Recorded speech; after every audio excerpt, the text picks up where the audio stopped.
is not, in our opinion. This is going to be Gregory to talk about, I'm going to say Tokoloshe. Hello, can you hear me? I can hear you. Can you hear me? Absolutely. How are you doing, sir? I am well. I'm a bit far away. I'm in Johannesburg, South Africa, so the lag is a bit of a problem, so I just need to take that into account. But the connection here is pretty good. Yeah, when you talk about the Tokoloshe, I sort of floated it with you the other day, and it's a paranormal occurrence that many believe is attributed to a short water sprite, a imp-type creature that will come and randomly kill you and take your life during the night. The only defense for this is to sleep higher than the others. So whoever sleeps the lowest will die. What? How? Where, okay, where is this? Is this like a? Where does this come from? Because that would be terrifying. If you were a child in South Africa and you had to be higher than somebody else in the room, that's terrifying. That is terrifying. I know I should be more terrified at the Russian thing that we've just talked about, but the thought of being killed at random because you're close to the floor. How is this? Okay, how has this come about, and how did you learn about it? Well, it originated.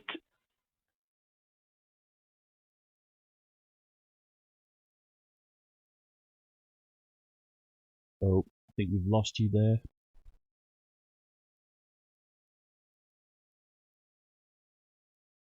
I'll give you a sec to figure out what's going on there. I can't hear you anymore. I'm not quite sure if you can hear me, but I guess it is a long way for a random call. While you're doing that, I'm going to say hello to people in side chat. We've got V. Rankin, Chris Durham, Tusk. Hello, Tusk. DKG.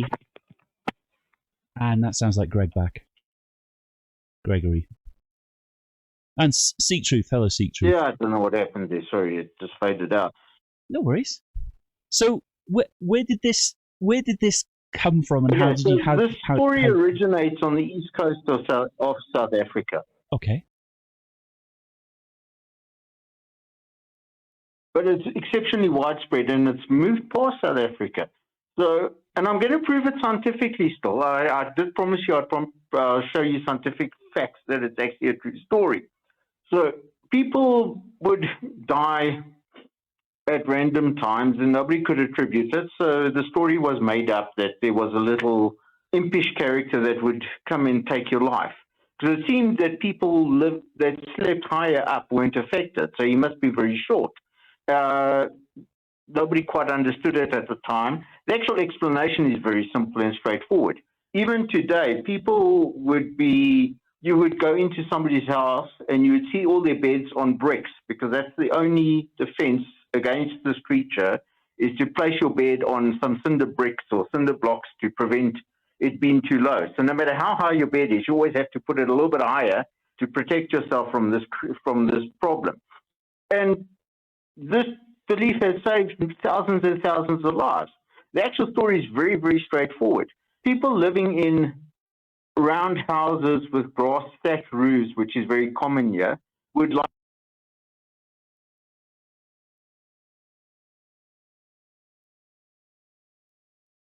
We've lost Gregory again. I don't know if you can hear me, Gregory, but your sound has dropped out again.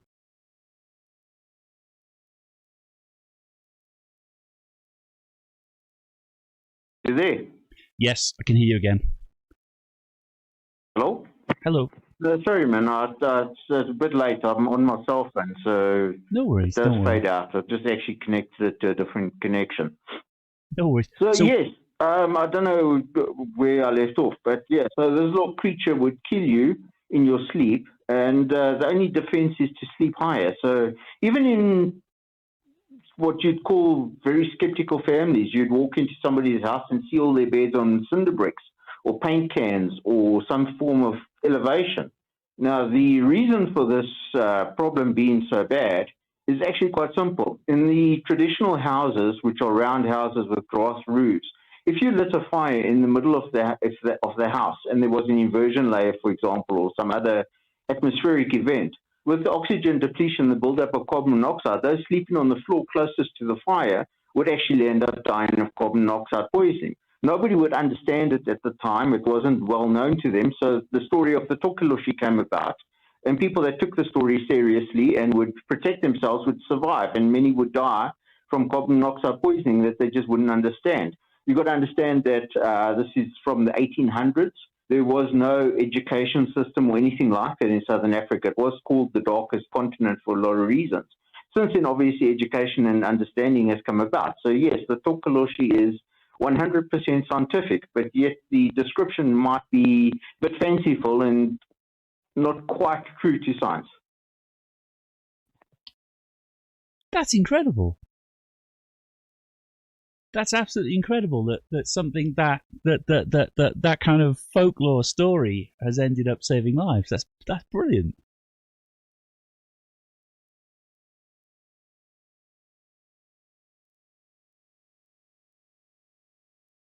We may have lost Greg. Yes, people use it to scare their children these days, and people use it in the church to build up fear of demons and things like that. So it is misappropriated. But the actual fundamentals is based very much in maybe ignorance of reality and science, but a very scientific outcome was achieved. To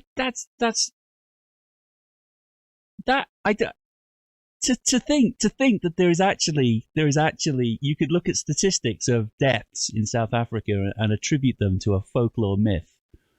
If you didn't take the science into account, that's great. The people closest to the floor. That is amazing. And is in South Africa, is that still a practice today? Do they still raise their beds off the floors?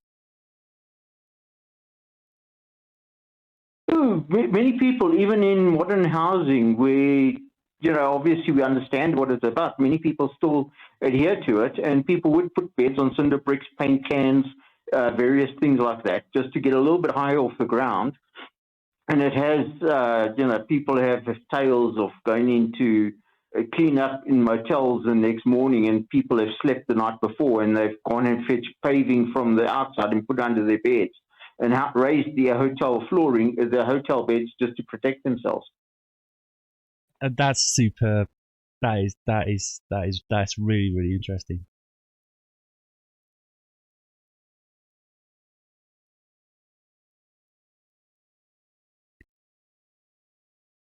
I can't tell. The delay is too. There's a there's a huge delay. Thank you, Gregory, for calling in. That is absolute. I'm blown away by that there is actually folklore that's ended up saving lives without people knowing the reason why. And it's quite nice that people still do it today as well. That's really quite interesting. It's cool the way people carry these things on. But they do use it to scare children, and kids are terrified of the Tokoloshe. And I must admit, I have used it against children in the past, and I tell them if they don't behave, tonight the Tokoloshe will come and visit them. And they tend to scatter and scamper very quickly to where and return to what they should be doing.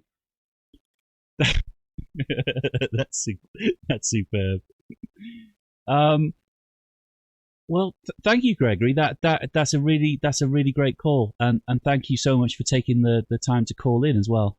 I can see from the side chat that other people are hello, the plot hole. I think other people didn't know that either, and that's just really blown the minds of a lot of people in side chat, I think.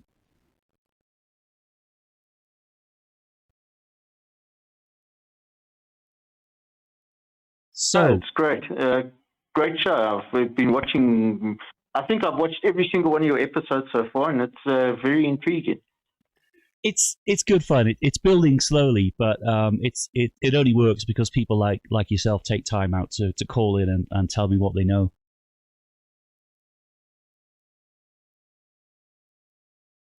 That's great. I'm just sorry about the lag. There's not much I can do about that. No, It's a don't. function of this globe Earth we live on. Yes, absolutely. It's the damn curve. I'm gonna let you go. Thank you so much for calling in. That was a really, really great call. And if you think of anything else in future, just call back. I'd love to talk to you again. That is superb. Will do. Thank you. Awesome. Have a great rest of your day, and I'll speak to you soon.